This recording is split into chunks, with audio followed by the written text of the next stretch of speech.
everybody, and welcome to Moms on a Mission. Today's show is one of inspiration, education, and hope. Dr. Carol Swain grew up in abject poverty, but against all odds, she refused to let that define her. She is truly a survivor and warrior. Dr. Swain earned 5 degrees. Yes, I said 5 degrees, and obtained early tenure at Princeton and full professorship at Vanderbilt, where she was a professor of political science and of law. And if that's not enough, she is also an award-winning political scientist and has had her work cited 3 times by the U.S. Supreme Court. She's authored or edited 11 published books, one of which we are going to discuss today, called The Adversity of Diversity: How Real Unity Training Can Promote Healing in a Post-Affirmative Action World. Today's show is going to be a great one. Welcome to Moms on a Mission, Dr. Carol Swain. Thank you so much for having me on. And I'm certainly in support of Moms on a Mission, because we know that moms who are determined can change the world, and moms are impacting America right now. I wanted to ask you, I know a lot of folks have heard of you. You have been on frequent news stations and made appearances. Your contribution to the Miseducation of America documentary was outstanding. And then you're also national speaking as well, and authored numerous books, including this one that I just mentioned. And you truly are the epitome of the American dream. But for those who may not know you yet, can you tell us a little bit about your upbringing in rural Virginia and how that led you to where you are today? Well, I was one of 12 children, and we were born in poverty that is not like the kind of poverty that people talk about today. I spent the early part of my life in a 2-room shack without any indoor plumbing. My mother and stepfather slept in the living room. The children slept on the kitchen floor. And again, no indoor plumbing. And there were times during my childhood when the weather would be bad, and because the weather was there was snow or heavy rains or cold, we stayed home. And I can remember a year that we missed 80 of 180 school days. We all failed that year. And I can, remember not having school books. You had to rent them, or lunches other than what my mother packed. And so she would pack biscuits and whatever we had at home to eat, some type of meat or some type of whatever. And because we would get teased because of our lunches, we never ate our lunches in school. We'd eat it before school or after school to avoid being teased. And I married at age 16, not pregnant, but saw that as an escape, and had my first child at age 17. But after that, things sort of changed in the sense that I've always been, I would say, favored by God. I didn't know what to call it at the time, because by the time I was 17, I was buying a brand new house, and that had to do with the government program that I heard about, and you only needed $300 down, and we had it. And so my life has been blessed, even though I didn't have a high school diploma, dropped out after the 8th grade. People came into my life. One was a medical doctor, and another was an African orderly. The medical doctor, who turns out was 5 years older than me, told me that I was intelligent, I was attractive, I could do more with my life. And the orderly told me that he went to college with a lot of people who were not as smart as I was.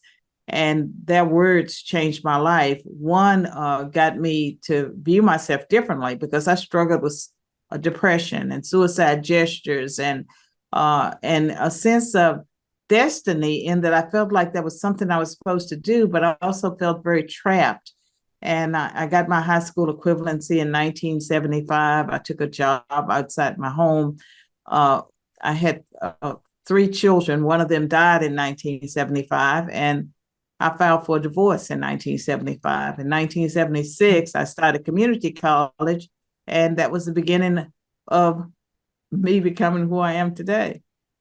That's just so incredible. I guess my mind just goes to, and imagining all this, and I think the word that comes to my mind is resiliency.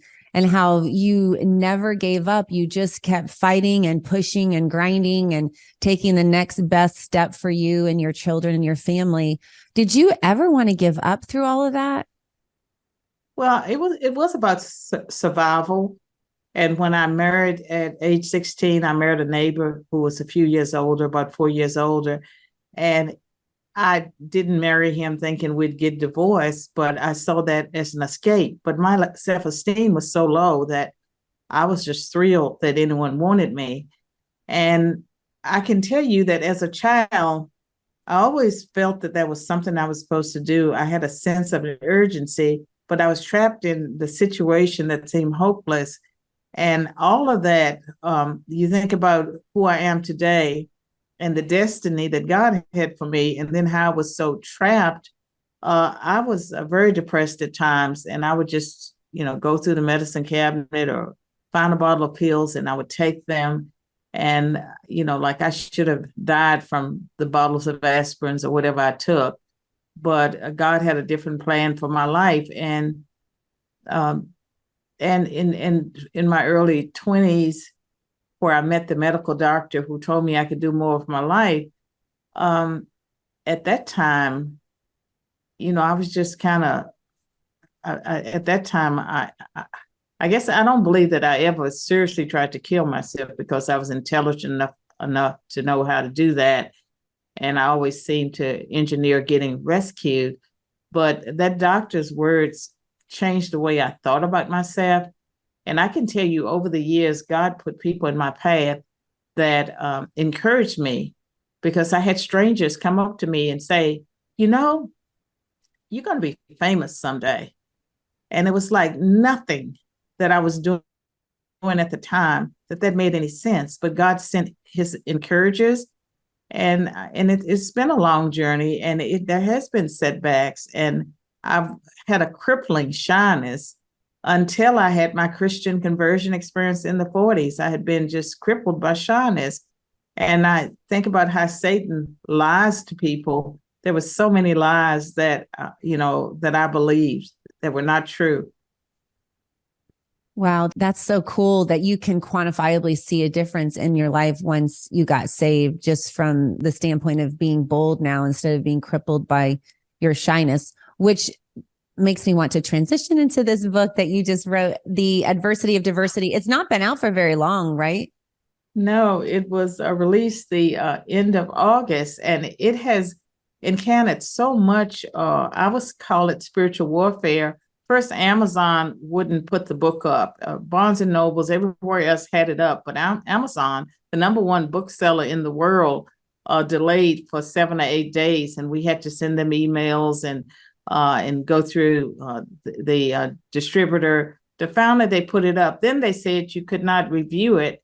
They blocked reviews. And so then I had to spend my time appealing to get the reviews. And then with Twitter, I was running Twitter ads, and the ads, even now, they're not going to where they should be going. They're going to Democrats, not to all the millions of conservatives that are on Twitter. And so the book, I've never seen anything quite like the warfare it's experienced, but I understand it, because diversity, equity, and inclusion is a $1 billion industry. And so my book comes against that industry by saying that DEI programs violate the Equal Protection Clause of the 14th Amendment and our civil rights laws in the same way as race-based affirmative action, and that these programs are doomed to fail. If the standards are applied to them, they cannot stand. And I believe that ending these programs would be beneficial for all Americans. And that's something that I believe we will see sooner rather than later. Yes. And I think that you have hit the nail on the head when you talk about the money element of it all. You can see that with the transgenderism push. You can see that with all of these various attacks on our children, on our family, on our nation. And the common theme seems to be the love of money. And when you start thinking about cutting that off and cutting off the source like that, that I'm sure sends a lot of people into a tailspin, and they don't want to see that happen. And there's something else. We look at what's taking place as we are speaking, the pro-Palestinian protests that are taking place all across the country on university campuses. A lot of these student groups and organizations that is something that we have encouraged through our diversity programs. We have encouraged people to self-segregate in little affinity groups where they push what they think is their interest. And we've had racial double standards where if you're a racial and ethnic minority and you're liberal, you get a free pass on so much. And you are used by progressives who hate America to push agendas that a Caucasian would not be able to push, whether it's male or female, but they tout out a racial and ethnic minority, and there's a double standard. And I would argue that even with the election of President Barack Obama, that there were plenty of things in his background that had he been white, we would have examined it. But because he was Black and the conservative Republicans and various people, they did not want to appear to be racist. So he got a free pass. Eric Holder got a free pass. You go down the list of people who get free passes because they belong to a particular group, yet their group, the group that they purport to be representing, is not better off, that these people are not actually making it better for their group. They're being used by progressives. And if you look at transgenders, all the research show that gender dysphoria is a treatable disease. And so there are people who really do believe that they were born in the wrong bodies. They believe that, just like there are people that believe that they're animals, that they, fairies, not fairies with the little things that live under toadstools, but animals, the people that dress up like animals and they identify as animals. We're being encouraged to support that. And it's advancing an agenda, it's dividing people, and it's all about bringing down American culture. And it's rooted in the neo-Marxism. It is so destructive, yet many of us can't see the connections. Yeah, which that's a whole nother conversation. Maybe we can visit again about our educational system and how we teach kids what to think instead of how to think. And I believe that that's part of the problem, that critical thinking skills are lacking, and it's just not the same as when you and I went to school. Now it's just full-fledged indoctrination. But I was wondering if you could define DEI and diversity, equity, inclusion. I know that we hear that a lot, and just for some who may not know what that is, could you expound on that? I want people to understand that it's related to affirmative action. I would first describe it as affirmative action on steroids. And then the question is, where did affirmative action come from? It was never a law passed by both houses of Congress, signed by a president. It was a series of executive orders that started with President Kennedy, then Lyndon Johnson, followed by Richard Nixon. And that's how that program got expanded. But affirmative action is a layer on top of the Civil Rights Act of 1964 that prohibited discrimination on the basis of race, sex, national origin, religion, and it's been amended to include people who are disabled. The prohibition was against all forms of discrimination, and all persons were and are protected.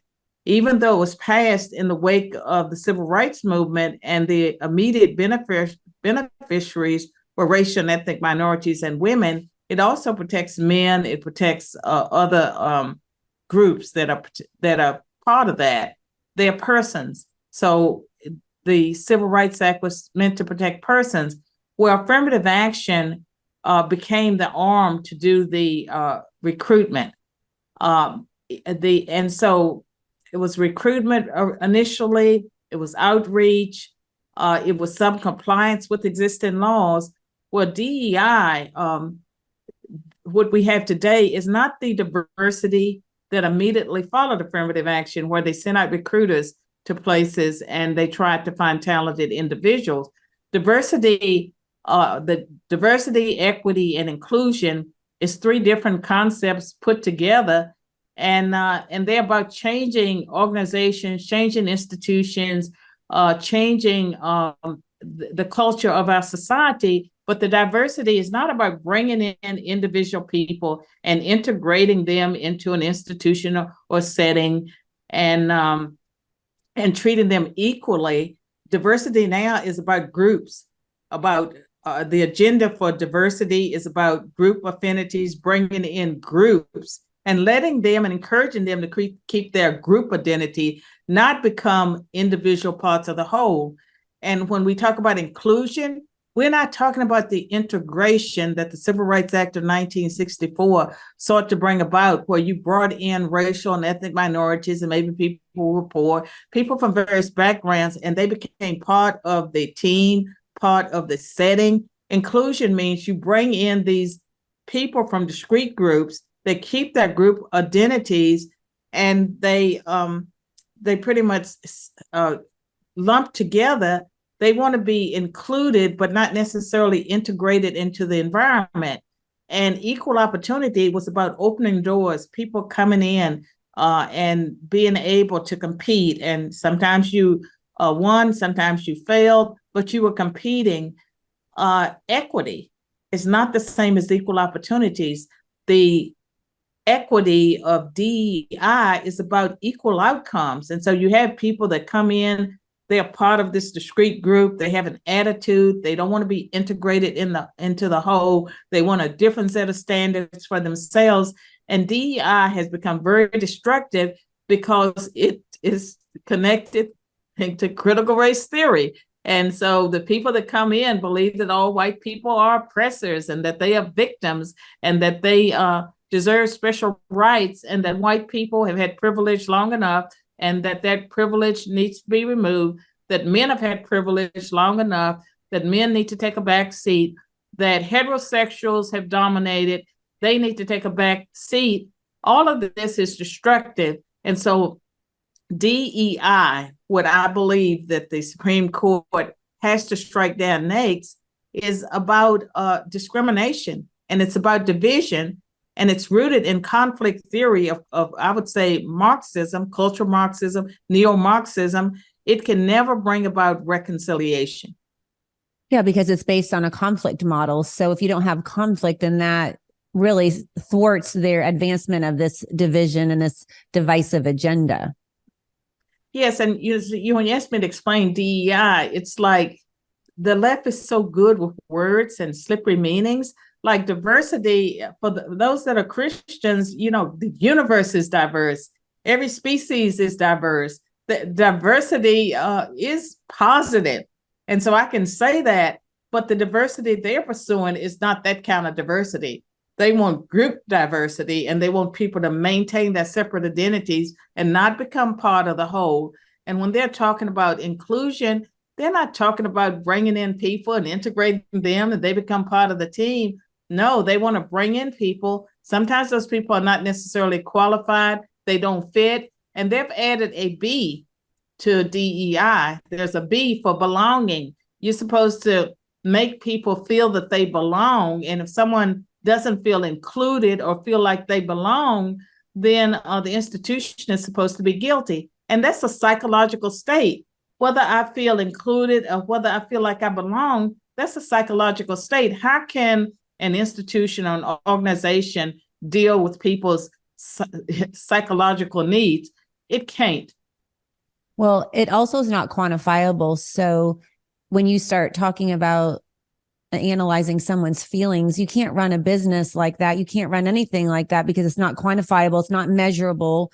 And somebody can come in and say they feel however, and you're supposed to respond. And that's just frankly illogical to do that. But what I wanted to point out was James Lindsay talks about the dialectical political warfare and how you marry the truth with a lie. And so you see this in China, you see this in North Korea, where they actually describe their torturous living conditions. They call that paradise. And so this is really, truly marrying a truth with a lie. And I think that's why critical thinking is so important, that our kids are educated and taught how to think, because you have to think. You can't just hear DEI and say, oh yeah, diversity, inclusion. Yes, those are great words. If they really came in and they said DEI and they said divisiveness, they said equal outcomes, it's not equal opportunity. If they really said what it was, I can't imagine so many folks would get on this train and support all of this. No, and if people knew that social justice is a concept that came out of Marxism and it was used to manipulate the church,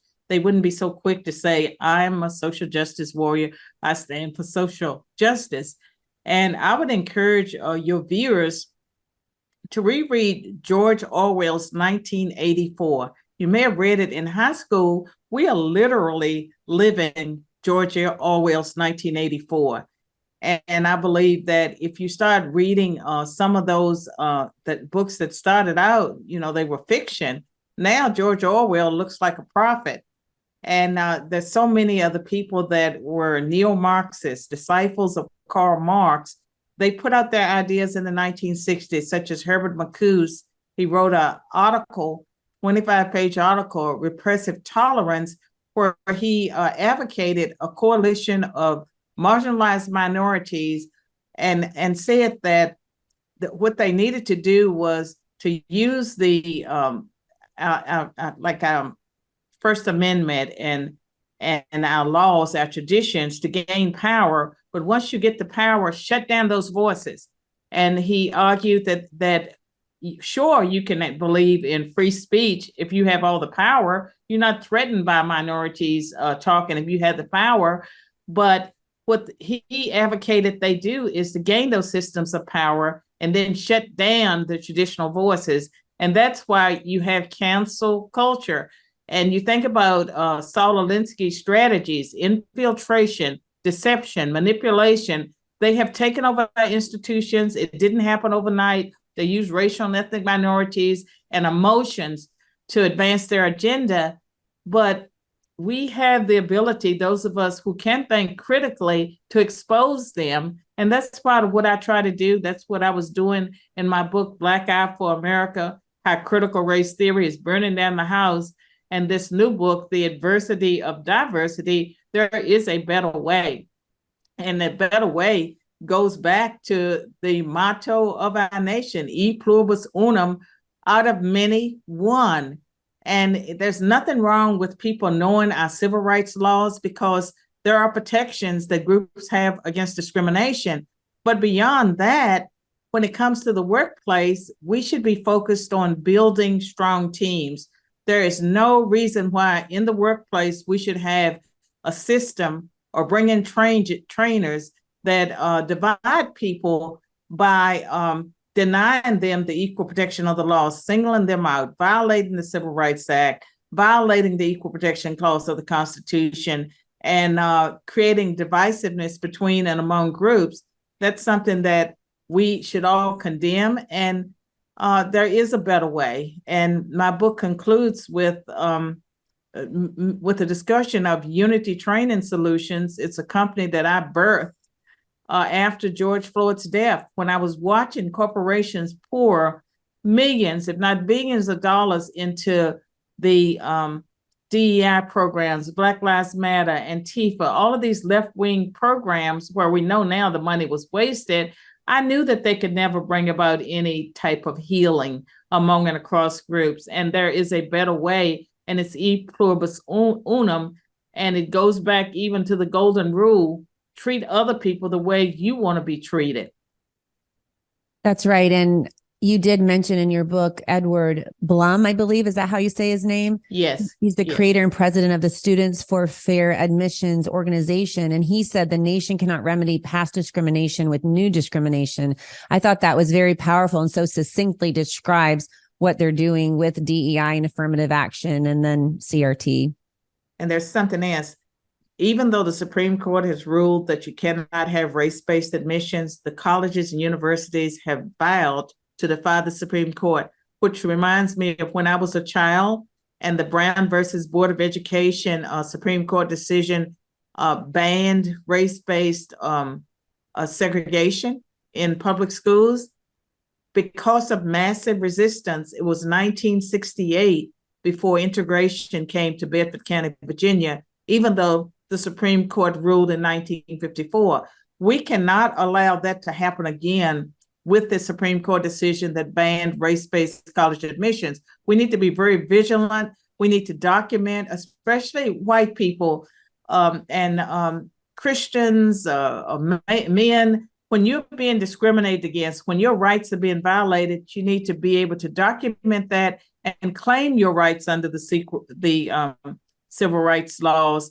and the Equal Protection Clause of the 14th Amendment. And people are successfully filing and winning lawsuits, but you have to have documentation about what happened, where it happened, how often it happened.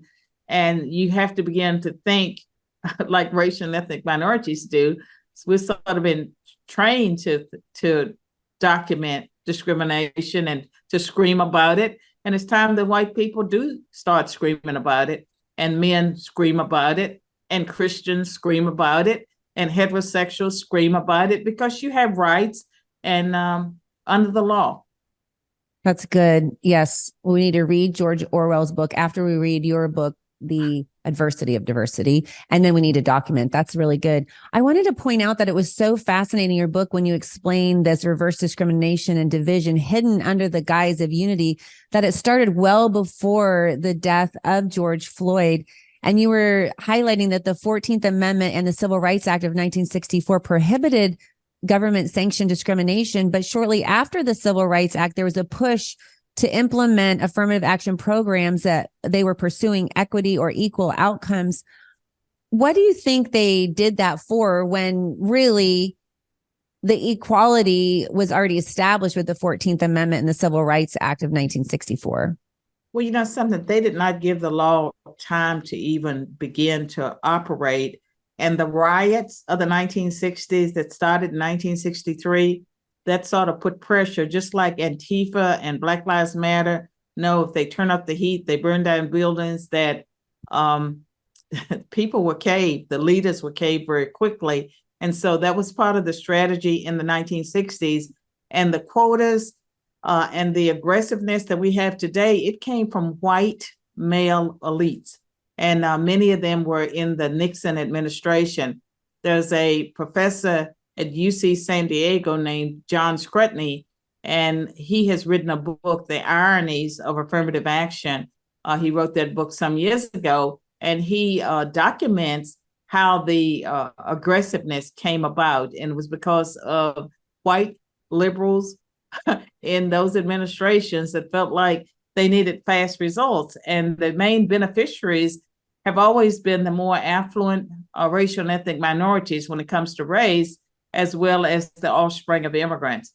And many of those offspring of immigrants are hardworking Americans, and they don't see America as systemically racist. They see the opportunities and they take advantage of those opportunities. And I don't think they should be criticized because they take advantage of those opportunities. And within those communities, I've had so many students tell me that their parents have told them, these are Black young people from the Caribbean and from Africa, their parents have told them, whatever you do, don't bring home a Black American as a spouse. And it's because the Black American mindset has been poisoned in such a way to see yourself as a victim that it turns out to be detrimental for the family often and their offspring. I think that's incredibly sad, but probably part of the left's plan. Definitely. I also found it incredibly interesting that you highlighted the fact that these are executive orders, and we had even staunch Ronald Reagan in office, and these executive orders haven't been overturned or touched in all these years. I thought that was interesting as well.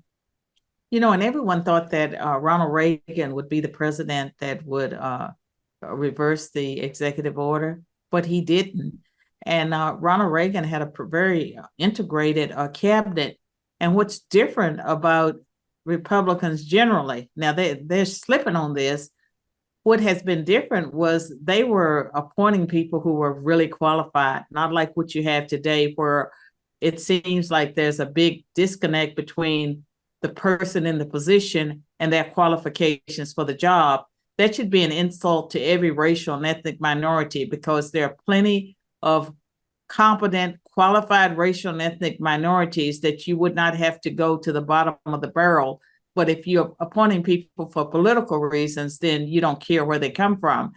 And the policies that we see coming from the left, they operate in a way that it makes it very clear that they believe all racial and ethnic minorities are inferior, they're incapable of competing, and to feed their narrative and their belief system They ignore people who are successful, who defy the odds, and they hate Black conservatives. They hate us with a passion.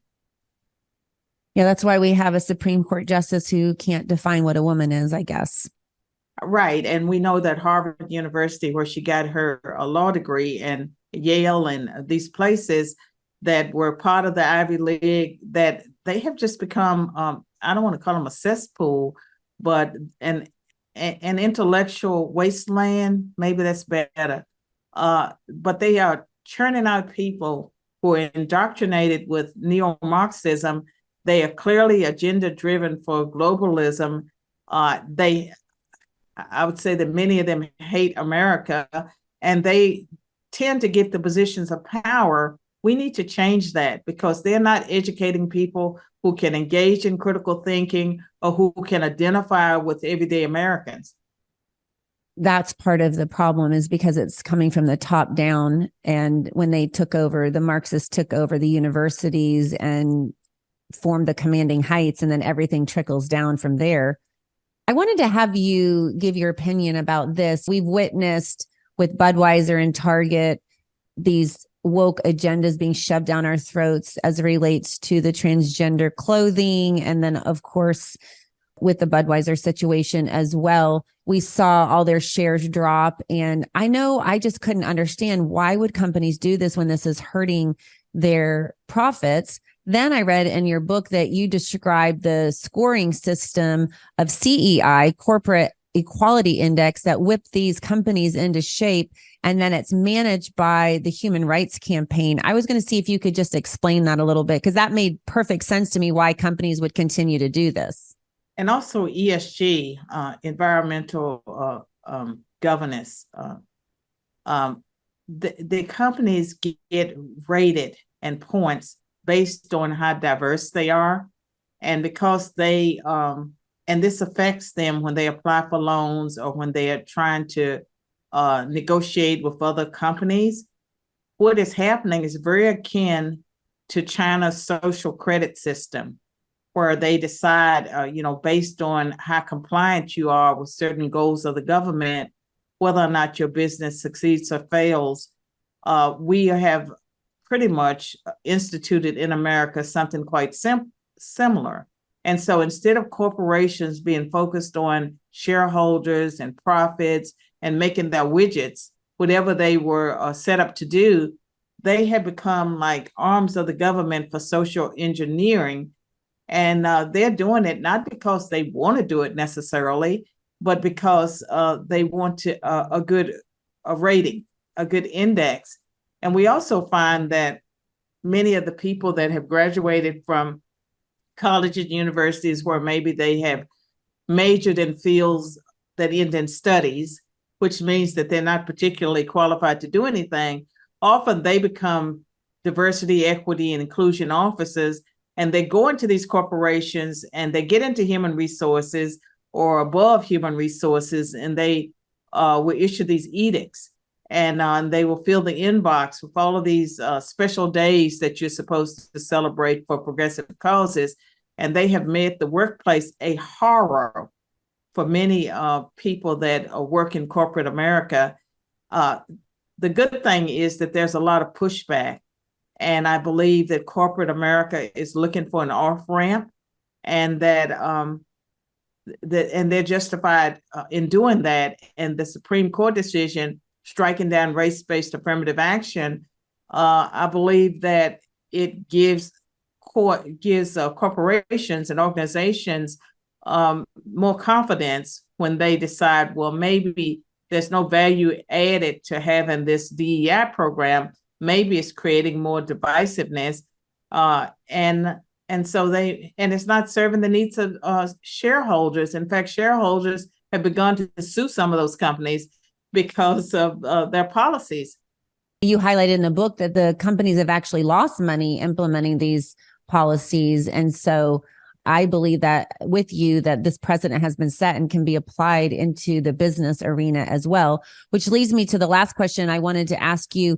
You say that organizations can't even foster reconciliation using a conflict model. Tell us about the answer you founded with your organization called Real Unity Training Solutions. What is it and what is your goal? I mean, Real Unity Training Solutions is pretty much, I would still say, a startup.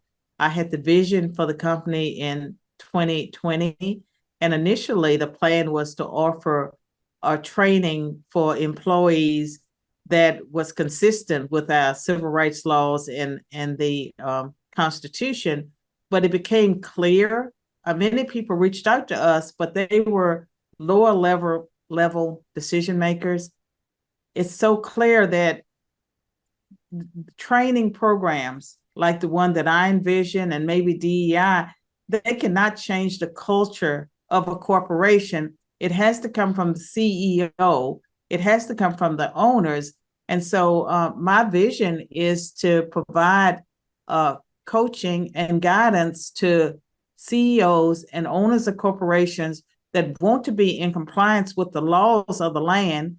They need to be in compliance with the laws of the land, but at the same time, they don't want the division that comes from the DEI programs that are out there on the market.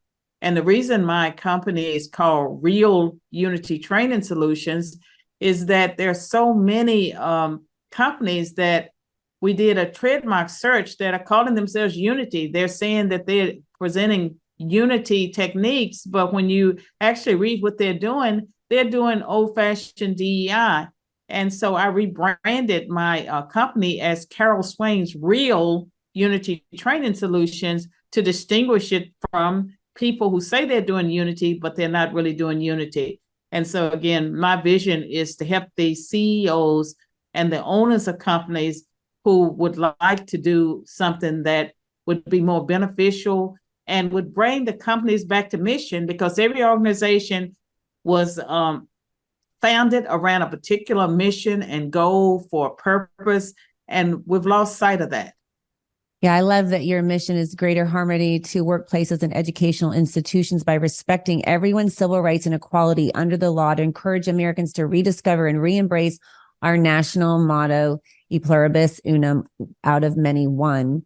And your core principles are just outstanding. And you really, I believe, are embracing the true word and definition of unity and not creating segregation, but integration into one. And I loved how you described it as you're customizing it to the mission of the company and not really competing and distracting. And I think what CEO would not want that? So I think you're going to be really busy in the near future, because I think a lot of people are going to want you to come in and really implement the true unity that these companies need and desire, and not the slick, sneaky, destructive DEI programs that have been really shoved down our throats.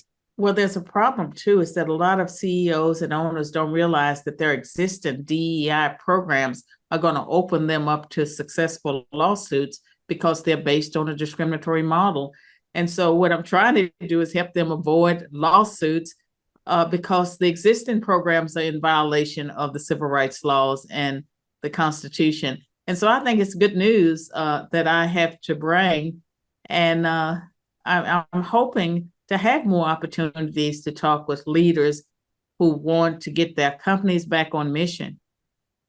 Well, we need to call you. And how can people get in touch with you? I know that you have a lot of places to follow you with Twitter and Instagram and Facebook. I follow you on all of those, but I saw that you also have, so you have the Unity Training Solutions website that I just showed. And then you have carolmswain.com, bethepeoplesnews.com. Are there any others that I've missed there? I do have another new company called Your Life Story for Descendants, and it's very new.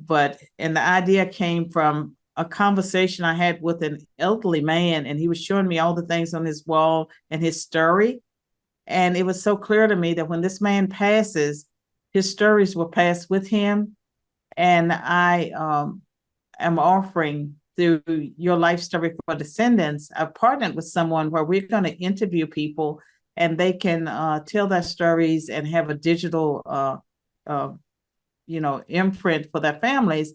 And it's different from a legacy interview. And whether I'm doing this Your Life Story for Descendants or the Unity training, it's always individualized for the person. It's not one shoe fits all. And when we have given our free consultations to companies for Unity training, what they have liked is that I don't have a one shoe fits all. I deal with people as individuals.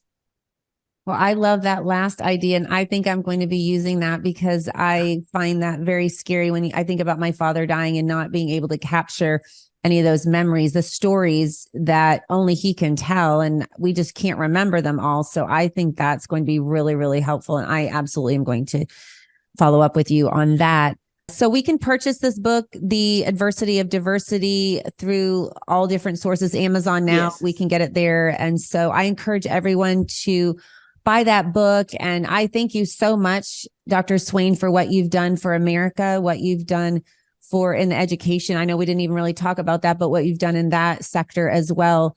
Thank you so much for exposing this and being brave and continuing to be resilient and fighting for truth to be known throughout the land. And I'm just so proud of you. And I'll be praying for you. And I ask our listeners, please pray and buy this book, support her, but also educate yourself, because you can't, our 3 mottos of Moms on a Mission is educate, awake, and activate. And you can't activate until you've awakened and you wake up by reading the truth. And so let's get her book today, The Adversity of Diversity. Such a great title. And I have to just point out, it's an incredibly short read. She has so many documents in the back, the 14th Amendment, the various notes. She has everything cited in this book. So it's literally, I believe it was like 76 or 79 pages. You could read it in a few hours. And I know some moms are busy and dads are busy, but this can be read very quickly and very easily, and it's just empowering. So please purchase that today. And we'd love to hear from you. Also, if you just go to moms@momsonamission.net, you can email us with your questions or comments. And you can also check us out on our website at momsonamission.net. And we'd love for you to follow us on your favorite platform. We have 2 hits on YouTube. So if you can switch over to Rumble, that would be a blessing if you followed us today. So thank you so much for listening, and God bless. In light of recent bank volatility and skyrocketing inflation, diversification is a must. That's why I use my good friend Andrew Sorcini at Beverly Hills Precious Metals. Beverly Hills Precious Metals makes it so easy to diversify. I personally ordered some silver and it arrived on my doorstep just a few days later. They make it so easy. And if you're not ready to do that and you just want to ask a few questions, they're there for you too. I personally got some silver and also am rolling over some of my IRA. You can actually roll over your IRA and have it be backed by silver and gold. So if you don't have any extra money to invest in silver and gold, rolling over a 401k or an IRA, or even part of it, if you just want to try it at first, just for a little bit, you can do that as well. So go to bh-pm.com today and ask all your questions. You can connect with somebody. And like I said, you can just get some information at first if you want and pray about it, and then get back with them to roll over part of your IRA or all of it, or order some gold and silver. That's bh-pm.com. and tell them that Moms on a Mission sent you. Hey, everybody. Did you know that recent research from the CDC says that millions of Americans develop parasitic infections and symptoms often go unnoticed or are misdiagnosed? Parasites are actually the cause of many health problems such as anxiety, depression, chronic pain, fatigue, and unexplained digestive issues. We all need a common sense strategy to improve our health. Moms on a Mission encourages you to reach out to our good friend, Dr. Jason Dean. Dr. Dean's Full Moon Protocol provides all natural detoxification and fights inflammation. And the supplements are made with 100% organic ingredients and are proven to kill parasites safely and effectively. I know after I took Full Moon Protocol, I had more energy. To order your Full Moon Protocol today, go to bravetv.store/mission to save $20 off your first order. That's bravetv.store/mission. According to leading sleep experts and sleephealth.org, over 50 million Americans struggle getting a good night's rest. That's why Moms on a Mission loves MyPillow. MyPillow makes amazing pillows, sheets, mattress toppers, robes, towels, literally almost everything you need for a good night's sleep. They also make dog beds for your dogs. So by going to mypillow.com, typing in the code MISSION, you not only receive a high quality product, but you're supporting Moms on a Mission and this podcast. If you like what you're hearing and you agree with it, you believe in it, and you want to support Moms on a Mission, then go to mypillow.com today and order some high quality products and just type in the code MISSION at checkout and you can save up to 66% off. That's mypillow.com, code MISSION. Since 2014, Organic Body Essentials has offered clean, simple, certified organic skincare. Our organic face-to-feet and federally compliant hemp and pet products are manufactured under USDA and FDA guidelines. Our products are inspired by God using plants He created. In Ezekiel 47:12, it says, "The fruit is for food and the leaves for healing." We believe in the power of God to heal, so we pray over our products and for our customers. Our therapy in a bottle approach has been widely received, and our customers' testimonials continue to inspire us. You can find us at organicbodyessentials.com and obe.organicbodyessentials.com. Please feel welcome to reach out with questions. Use coupon code MISSION at checkout for a discount. Thank you for your support by using MISSION at checkout to benefit Moms on a Mission and their quest to reestablish traditional values in our education system and empowerment for a healthy lifestyle.